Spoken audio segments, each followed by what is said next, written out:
Sunday suspense ক্লাসিক্সে আজ শুনবেন সৈকত মুখোপাধ্যায়ের লেখা ভবানী ভ্যানিশ। এই গল্পটি সানডে সাসপেন্সে প্রথম প্রচারিত হয় ৪ঠা এপ্রিল ২০২১ সালে। গল্পটি আমরা নিয়েছি ক্যাফে টেবিল থেকে প্রকাশিত বই খেলার নাম খুন বইটি থেকে। শুরু হচ্ছে ভবানী ভ্যানিশ। দুপুর সবে বিকেলের দিকে হেলে পড়েছে। মাসটা অক্টোবর, তাই আকাশ কচুরিপানার ফুলের মতো নীল, আর রোদ্দুরের রং গরদ শাড়ির মতন হলুদ। একটা জলপাই সবুজ উইলিস জিপ কুচবিহার থেকে আলিপুরদুয়ার যাওয়ার মসৃণ পিচ রাস্তা ধরে ঊর্ধ্বশ্বাসে দৌড়চ্ছিল। জিপের সামনের সিটে ড্রাইভারের পাশে বসেছিল বিনায়ক বসু, আলিপুরদুয়ার থানার ওসি। বিনায়ক বয়সে তরুণ, আদ্যোপান্ত সৎ অফিসার। তার এনার্জি নিয়েও কোনো প্রশ্ন নেই। একটা অমীমাংসিত অপরাধের ছড়ানো টুকরোগুলোকে যদি জিগস পাজলের সঙ্গে তুলনা করা যায়, তাহলে বিনায়ক সেই টুকরোগুলো ঠিক খুঁজে খুঁজে জড়ো করে এবং একটার পাশে আর একটা বসিয়ে অপরাধের পুরো ছবিটা নিখুঁতভাবে তৈরি করে ফেলে। এ ব্যাপারে তাঁর একগুঁয়েমির কথা পুলিশ ডিপার্টমেন্টের অনেকেই জানেন। ছড়ানো টুকরো নিয়ে বিনায়কের কোনো সমস্যা নেই। তার সমস্যা হারানো টুকরো নিয়ে। যেখানে গিয়ে সূত্রের খেয়েই হারিয়ে যায়, সেই জায়গাগুলোকে কল্পনা দিয়ে ভরাট করার ক্ষমতা বিনায়কের নেই। এবং তখনই সে জিপের পেছনের সিটে বসে রয়েছেন যে বয়স্ক মানুষটি, তাঁর শরণাপন্ন হয়। পেছনের সিটের ওই ভদ্রলোকের নাম Uma Shankar Choubey, retired additional superintendent of police. বয়স ৬৫ ছাড়িয়েছে, কিন্তু মাথার সাদা চুলগুলো আর চোখের কোণার চামড়ায় শালিক পাখির পায়ের ছাপ ছাড়া তার বাকি শরীরে বয়সের আর কোনো চিহ্ন নেই। ছিপছিপে শরীর, উজ্জ্বল চোখ। চাকরি জীবনে তার কাজের পদ্ধতি ছিল বিনায়কের ঠিক উল্টো। উনি প্রায়ই বিনায়ককে বলেন, অপরাধীর মনের মধ্যে ঢুকে পড়ো, বুঝলে বিনায়ক? ভাবো অপরাধীর জায়গায় থাকলে তুমি কি করতে, তাহলেই দেখবে প্রবলেম সলভড হয়ে গেছে। ওই থিওরিতে সত্যি যে অপরাধের সমাধান করা যায়, সেটা চৌবে সাহেব গত কয়েক বছরে বেশ কয়েকবার বিনায়ককে হাতে কলমে দেখিয়ে দিয়েছেন। প্রত্যেকবারই চৌবে সাহেব নড়াচড়া করেছেন কম, চিন্তা করেছেন অনেক বেশি, এবং ওইভাবে চেয়ারে বসে চোখ কুঁচকে চিন্তা করতে করতেই বিনায়কের নিয়ে আসা সমস্যাগুলোর সমাধান করে ফেলেছেন। তবে সেসব দেখার পরেও বিনায়ক হাত জোড় করে তাকে বলেছে, না স্যার, আমার দ্বারা সম্ভব নয়। আমি স্যার ফরেন্সিক আর পোস্টমর্টেম রিপোর্ট দেখি যতটা যা করার করব। তারপরেও যদি আটকাই, আপনি তো রইলেনই। আছেন বিনায়কের জন্য চৌবে সাহেব সত্যিই আছেন, সব সময় আছেন। প্রথম থেকেই তিনি এই ছেলেটাকে কেন যে এত ভালোবেসে ফেলেছেন কে জানে। এমনিতে বই পড়া আর বাগান করা, এই দুটো কাজ ছাড়া তিনি এখন আর কিছুই করেন না। শুধু বিনায়কের ডাকেই হোমিসাইড ডিপার্টমেন্টের এককালের এই দুঁদে ডিটেকটিভ মাঝে মাঝে নিজের প্রাত্যহিক রুটিন ছেড়ে বাইরে বেরিয়ে আসেন। খুব শান্তভাবে সমস্যার সমাধান করে দিয়ে আবার ফিরে যান নিজের অবসর যাপনের প্রিয় জায়গায়, কুচবিহার এয়ারপোর্টের সামনে তাঁর দোতলা বাড়িটির ছাদের বাগানে। জিপটা কুচবিহার শহর ছাড়িয়ে কিছুটা যাওয়ার পর চৌবে সাহেব বিনায়ককে বললেন, হ্যাঁ, পুরো ব্যাপারটা এবার বলো তো বিনায়ক, ধীরে সুস্থে বলো। তখন তুমি একদিকে কী সব বলে যাচ্ছিলে, আর আমি আর একদিকে শেভ করছি, চুল আঁচড়াচ্ছি, শার্টের বোতাম আটকাচ্ছি, জুতোর ফিতে বাঁধছি। না করে করবোটা কি? তুমি বললে 15 মিনিটের মধ্যে তৈরি হয়ে বেরোতে হবে। এমন তাড়া লাগালে যে ভাবলাম আগুন লেগে গেল বোধহয় কোথাও। ওভাবে কিছু শোনা যায় না, মনে রাখা যায়? আগুন সত্যিই লেগেছে স্যার, আপনি দেখতে পাচ্ছেন না। আমার ক্যারিয়ারে আগুন লেগে গেছে স্যার। কাল চাকরি থেকে বরখাস্ত হব। পরশু থেকে কি করব তা আমি জানি না। চিন্তা করো না, যদি অন্য কাজ না পাও তাহলে আমার সঙ্গে টবে বেগুন গাছ করবে। তবে তার আগে বলো কি হয়েছে। বিনায়ক কিছুক্ষণ থম মেরে বসে রইল, তারপর বলল, আপনি অলৌকিকে বিশ্বাস করেন স্যার? চৌবে সাহেব রুমাল দিয়ে চশমার কাঁচ মুছতে মুছতে বললেন, না, তবে তাতে কিছু এসে যায় না। তুমি তোমার স্ট্যান্ড পয়েন্ট থেকেই বলো। বিনায়ক একটু ভেবে নিয়ে বলতে শুরু করল, আজকাল চারিদিকে তন্ত্রসিদ্ধ অমুক বাবা, ডাকিনী সিদ্ধা তমুক মায়ের কারবার কেমন বেড়ে গেছে দেখছেন তো।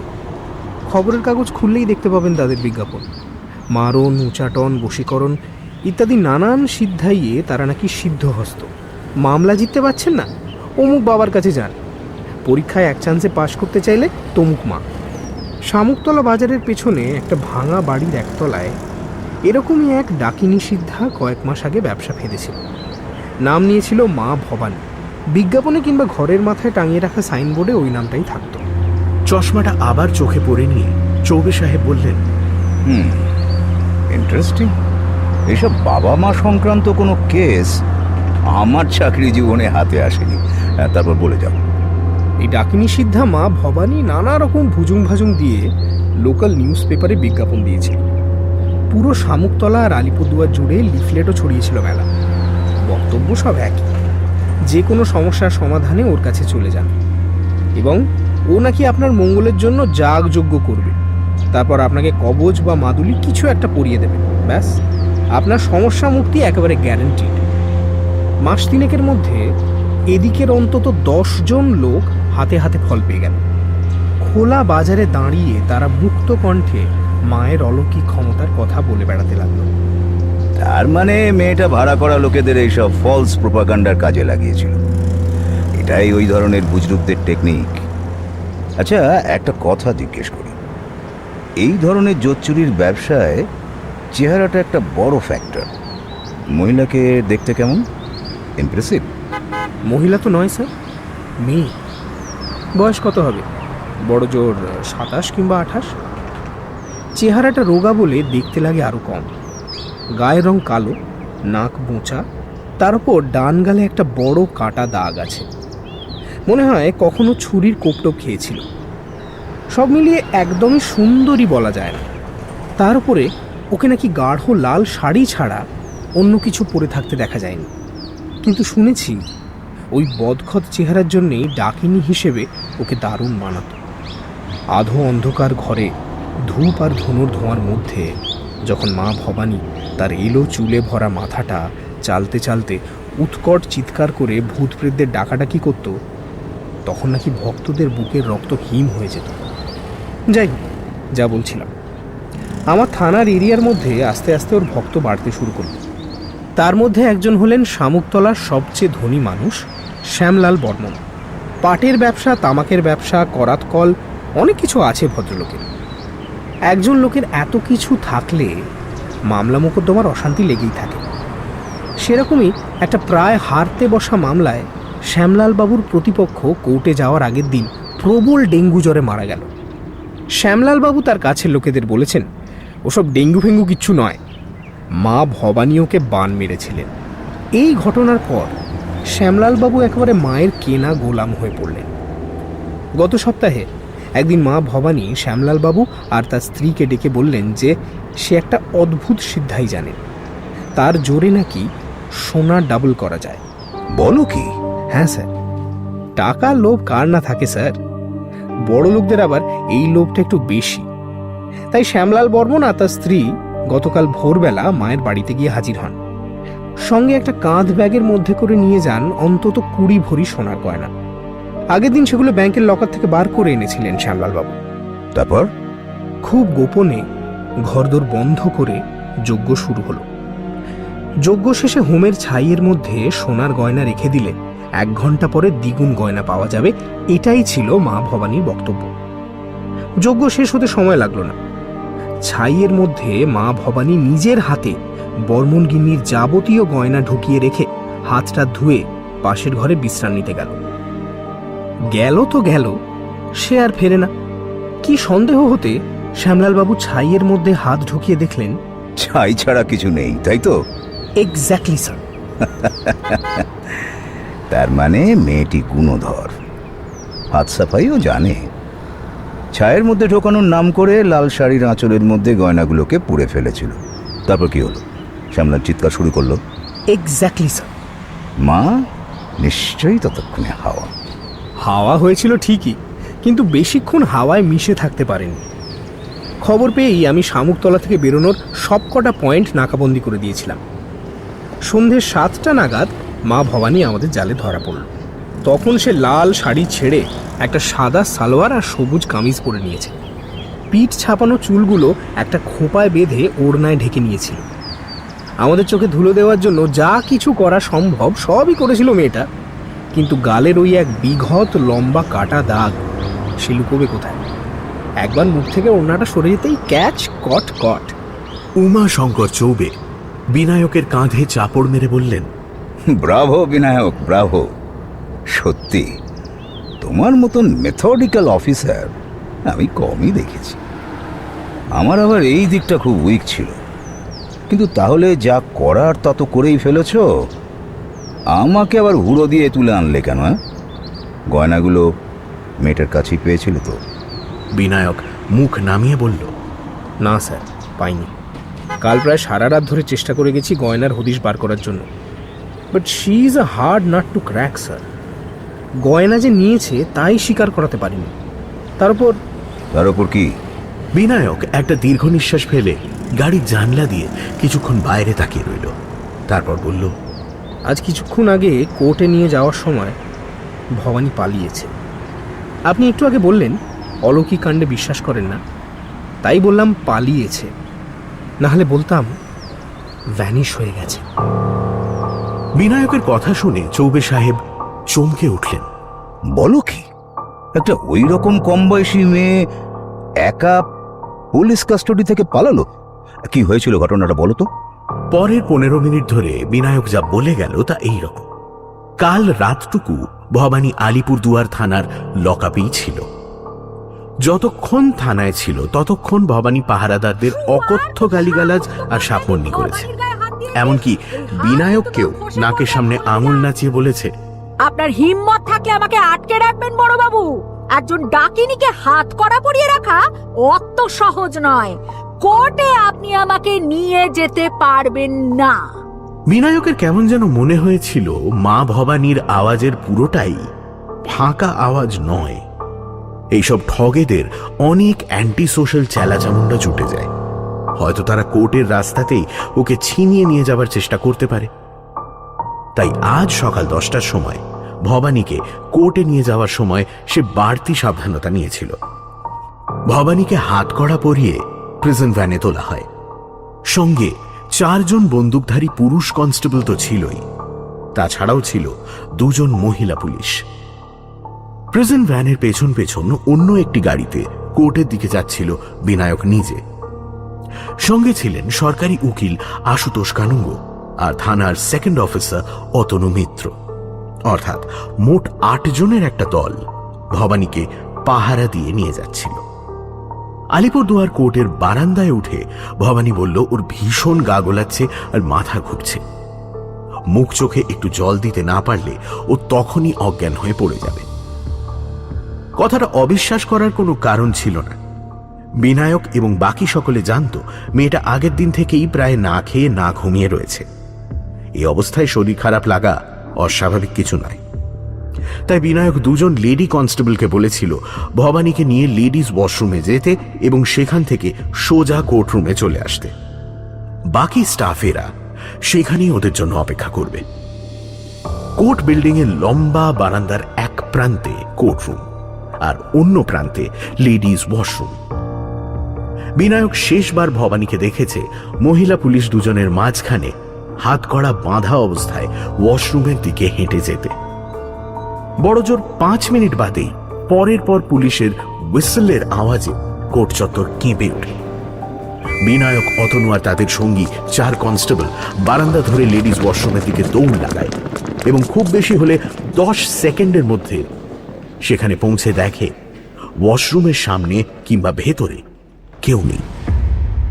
পাশেই একটা দরজা ছিল যেটা দিয়ে বিল্ডিং এর পেছনের জমিটায় নামা যায়। ওই দিক থেকেই হুইসেলের আওয়াজ আসছিল। ওরা তখন বারান্দা থেকে ওই জমিটায় পৌঁছয় এবং দেখে দুই মহিলা কনস্টেবল বিপর্যস্ত মুখে ওয়াশরুমের পেছনের জমিতে দাঁড়িয়ে এদিক ওদিক তাকাচ্ছে। বিনায়কের প্রশ্নের উত্তরে মহিলা পুলিশ দুজন জানায় যে ভবানী ওয়াশরুমে ঢোকার একটু পরেই ভেতর থেকে লোহার ঝনঝন শব্দ শুনে ওরা দুজনেই দরজা ঠেলে ভেতরে ঢোকে এবং দেখে ওয়াশরুমের পেছনের জানলার গরাদ সরিয়ে ভবানী পালিয়েছে। বিনায়ক ওদের জিজ্ঞেস করে, কতক্ষণ আগে শব্দটা শুনেছ? এই তো স্যার, 1 মিনিটও হয়নি, আমি তো দেখেই হুইসেল দিলাম। বিনায়ক ততক্ষণে চারদিকে নজর বুলিয়ে নিয়েছে। জমিটার 3 দিকে উঁচু পাঁচিল, আর একদিকে কোর্ট বিল্ডিং, যেখান থেকে বিনায়করা এখানে বেরিয়ে এসেছে। এখান থেকে বেরোনোর রাস্তা দুটো। কোর্ট বিল্ডিং এর ভেতরে ঢুকে টানা বারান্দা ধরে কোর্টের সামনে দিকে গিয়ে পড়া যায়, আর পাঁচিলের গায়ে বসানো একটা লোহার গেটের মধ্যে দিয়ে কোর্টের পেছন দিকে যাওয়া যায়। টানা বারান্দা ধরে ভবানী পালায়নি, তাহলে সে বিনায়কদের মুখোমুখি পড়ে যেত।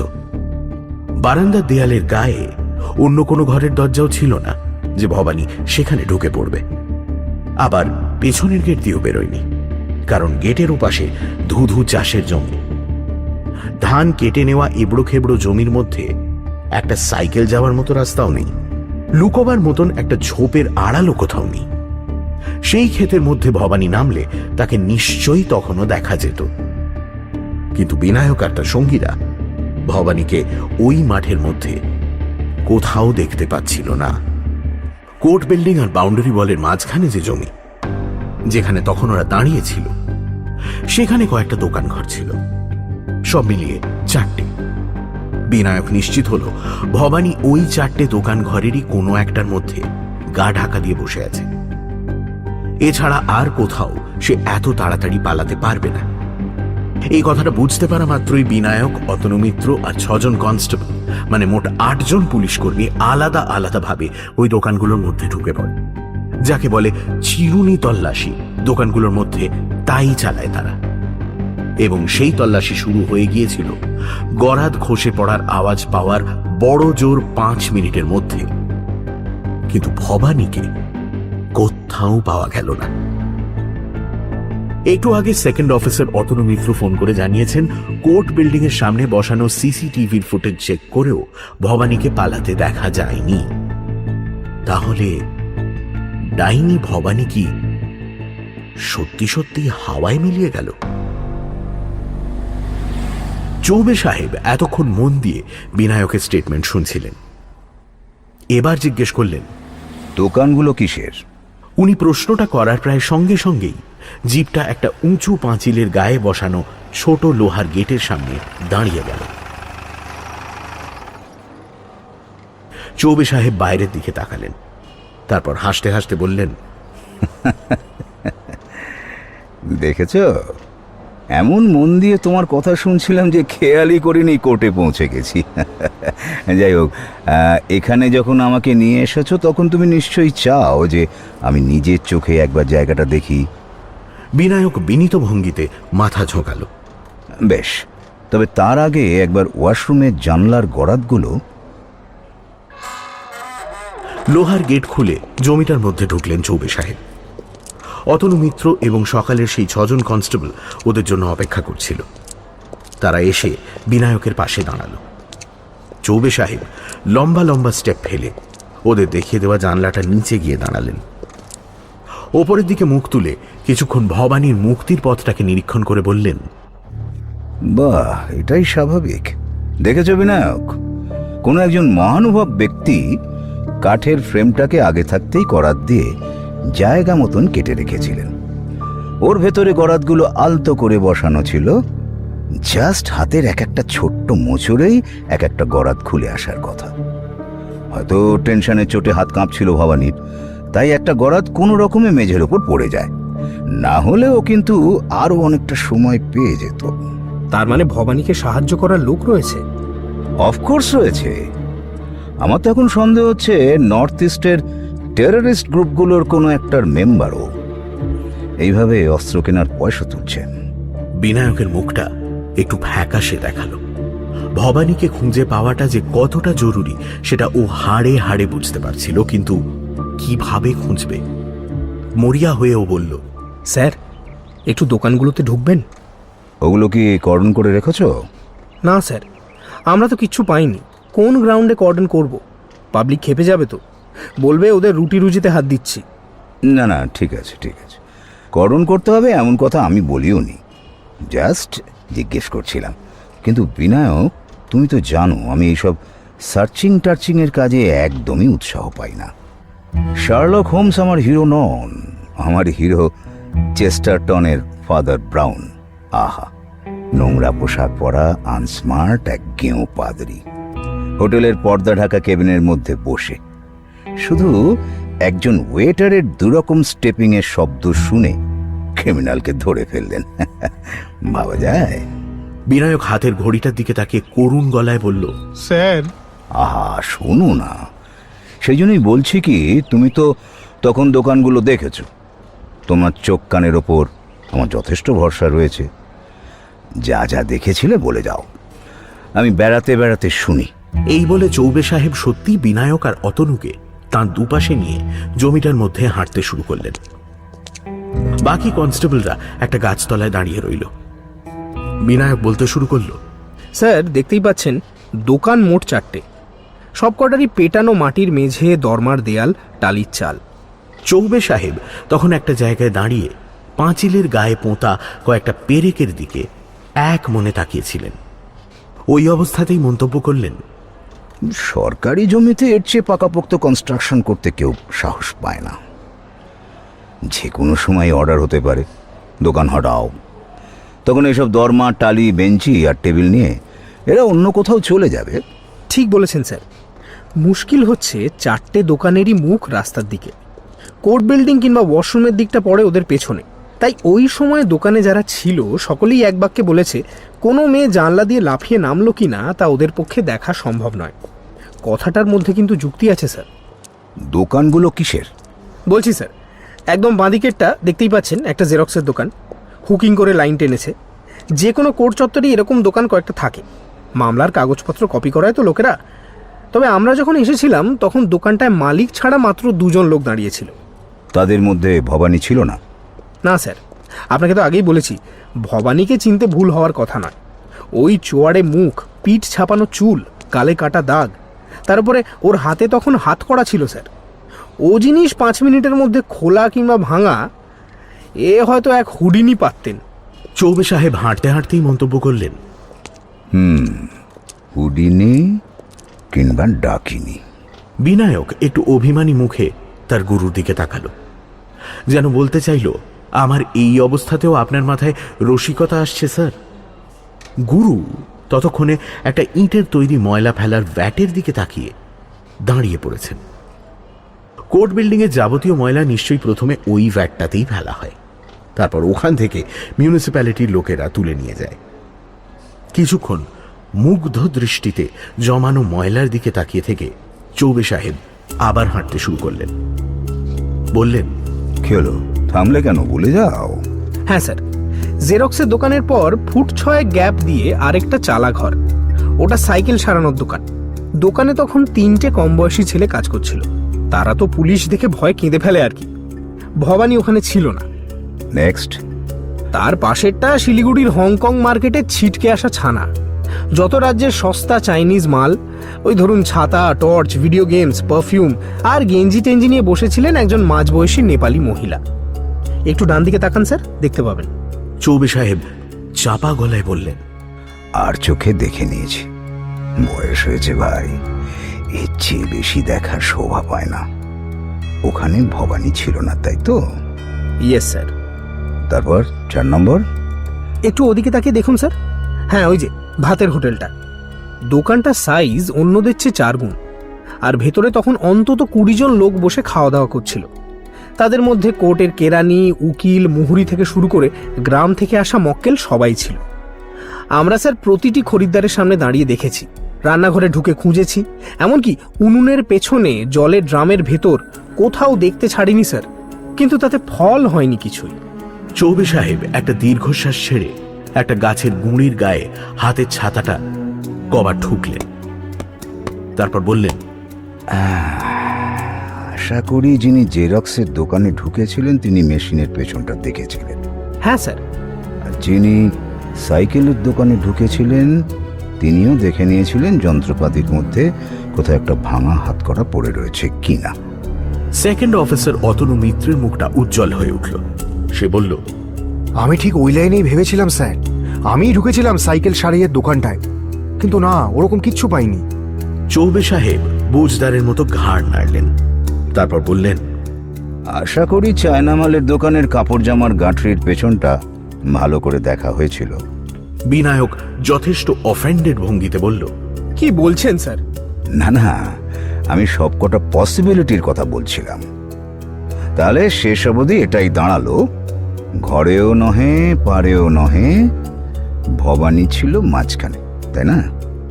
কি বলো হে অতনু, বিনায়ক, আমি কি ঠিক বলছি? অবাক গলায় বিনায়ক আর অতনু একসঙ্গে প্রশ্ন করল, কিসের মাঝখানে স্যার? ওই কোর্ট বিল্ডিং থেকে দোকান ঘরগুলোর মাঝখানে এই যে জমিটা আমরা এখন যেখানে দাঁড়িয়ে আছি, এখানে তখন কি ছিল, কারা ছিল, তোমরা দেখেছিলে? অতনু মিত্র ঘোর লাগা গলায় কোনো রকমে বলল, মনে পড়েছে, একটা ছাগল চড়ছিল স্যার। কিন্তু কিন্তু ভবানী কি তাহলে সত্যি ডাইনি স্যার? ও কি ছাগল হয়ে গিয়েছিল? চৌবে সাহেব কিছু বলার আগেই বিনায়ক চাপা গলায় অতনুকে ধমক দিল। You please shut up. Choubey সাহেব হঠাৎ গোড়ালির ওপর ভর দিয়ে পুঁ করে ঘুরে দাঁড়ালেন। তারপর সবাইকে অবাক করে দিয়ে লম্বা লম্বা পায়ে হেঁটে ফিরে গেলেন সেই ইঁট দিয়ে বাঁধানো নোংরা ফেলার ভ্যাটটার দিকে। ওটা সামনে দাঁড়িয়ে গলা তুলে ডাকলেন, বিনায়ক, সবাইকে নিয়ে এদিকে এসো। এগুলো কি বলো, এগুলো কি? এগুলো দেখার পরেও তোমরা আমাকে বিশ্বাস করতে বলছো এখানে ছাগল ছাড়া কেউ ছিল না? চৌবে সাহেবের এই রুদ্রমূর্তি দেখে ওরা সবাই পায়ে পায়ে পাশে গিয়ে দাঁড়ালো। ঘাড় বাড়িয়ে দেখল জমা করা জঞ্জালের একদম ওপরের লেয়ারে পড়ে আছে ডেলা ডেলা চুল, পুরনো খবরের কাগজের টুকরো, তার গায়ে শুকনো সাবানের ফেনা। টিপিক্যাল কোনো নাপিতের দোকানের ঝাঁট দিয়ে ফেলা ময়লা। বিনায়ক আমতা আমতা করে বলল, মনে পড়েছে স্যার, এই গাছতলাটাতে বসে একটি নাপিত একজনের চুল কাটছিল। চুল কাটছিল না দাড়ি কামাচ্ছিল? বিনায়কের চোখ দুটো বিস্ফারিত হয়ে গেল। সে বলল, sorry sir, sorry, I was wrong, দাড়ি কামাচ্ছিল। কিন্তু কিন্তু আপনি কেমন করে? এতক্ষণ এটা মনে পড়েনি কেন? কড়া গলায় কথাটা বলেই চৌবে সাহেব ফিক করে হেসে ফেললেন। বললেন, তোমাদের দোষ নেই, আমাদের ব্রেনের ধর্মই এই, যে জিনিসটাকে সে অপ্রয়োজনীয় বলে মনে করে সেটাকে অয়তুক মাথার মধ্যে জমিয়ে রাখে না। তোমরা নাপিতের ব্যাপারটা প্রথম দর্শনেই অপ্রয়োজনীয় মনে করেছিলে, কেন বলো তো? সেকেন্ড অফিসার অতনু মিত্র মুখ নিচু করে বলল, আমরা স্যার ভবানীকে, মানে একটা মেয়েকে খুঁজতে এসেছিলাম। যে জায়গাগুলোর সঙ্গে একজন মেয়ের সম্পর্ক আমরা কিছুতেই ভাবতে পারি না, তার একটা হলো রাস্তার ধারে ইটের সেলুন। সেই জন্যই ওই নাপিতটাকে মনে রাখিনি। কিন্তু স্যার এখনো ঠিক বিশ্বাস করতে পারছি না, ওদের মধ্যেই একজন কি তাহলে ভবানী ছিল? আমি বাজি রাখছি, যে লোকটাকে তোমরা নাপিতের সামনে বসে গালে সাবান লাগাতে দেখেছিলে সেই ছিল ভবানী। এই ট্রান্সফরমেশনের জন্য ঠিক 5 মিনিট সময় প্রয়োজন। বিশ্বাস হচ্ছে না? বেশ, স্টেপগুলো আমি বলে যাচ্ছি, তোমরা পরপর মিলিয়ে নাও। স্টেপ 1, ভবানী জানলা দিয়ে লাফিয়ে এই জমিটায় নামলো। ওর সাহায্যকারী এদিকে তখন ইট পেতে নাপিতের বাক্স নিয়ে রেডি। ওই বাক্সের মধ্যে নিশ্চয়ই ছোট করাতটাও ছিল, যেটা দিয়ে ও রাত থাকতেই বাথরুমে জানালার ফ্রেম কেটে রেখেছিল। অবশ্য জানালাটা যে ওই অবস্থায় থাকবে সেই খবরটা কেমন করে ভবানীর কানে পৌঁছল তা বলতে পারবো না। সম্ভবত তোমাদের থানায় টেররিস্টদের ইনফরমার আছে, এবং সেটা খুব সিরিয়াস ব্যাপার। তোমাদের থানায় যারা চা দিতে আসে, ঘরদোর ঝাড়পোঁছ করে, তাদের সম্বন্ধে ভালো করে খোঁজ খবর নাও। নাম্বার 2, সেই নাপিত চট করে ভবানীকে সামনে বসিয়ে একটা সাদা চাদর দিয়ে তার গলা থেকে হাঁটু অবধি মুড়ে দিল। সেরকমটাই নাপিতদের দস্তুর। ঢাকা পড়ে গেল ভবানীর সবুজ কামিজ, ঢাকা পড়ে গেল হাতের হাত করা। তখন ওর দিকে তাকালে দেখতে পেতে শুধু সাদা সালোয়ার, যেটাকে ছেলেদের পাজামা বলে ভুল করা মোটেই অস্বাভাবিক নয়। ততক্ষণে এই ম্যাডাম দুজন বাগানে এসে ওয়াশরুমের জানালার দিকে তাকিয়ে বাঁশি বাজাতে শুরু করেছেন। এদিক মানে হয়তো এক নজর তাকিয়েও ছিলেন, কিন্তু নাপিতের সামনে যে চাদর মুড়ি দিয়ে বসে চুল কাটে সে তো 100% ব্যাটা ছেলে। আমাদের ব্রেন সেইভাবে ভাবতেই অভ্যস্ত। আর আমরা তো খুঁজছি একটা মেয়েকে, তাই ওনারা নজর নিয়ে গেছেন দূরের মাঠের দিকে, দেখতে চেয়েছেন ওখান দিয়ে কেউ পালাচ্ছে কিনা। নাম্বার 3, নাপিত মশাই ঠিক 1 মিনিটের মধ্যে ভবানীর পিঠ ছাপানো চুলের গোছাকে কাঁচি দিয়ে কেটে নামিয়ে ফেললেন। এই অবধি বলেই চৌবে সাহেব হঠাৎ একজন কনস্টেবলের দিকে তাকিয়ে বললেন, ভাই, যদি কিছু মনে না করেন, একবার ওই ডাস্টবিনের ময়লাগুলোকে আপনার লাঠি দিয়ে উল্টে পাল্টে দেখে আসুন তো, মেয়েদের লম্বা চুলের গুছি পান কিনা।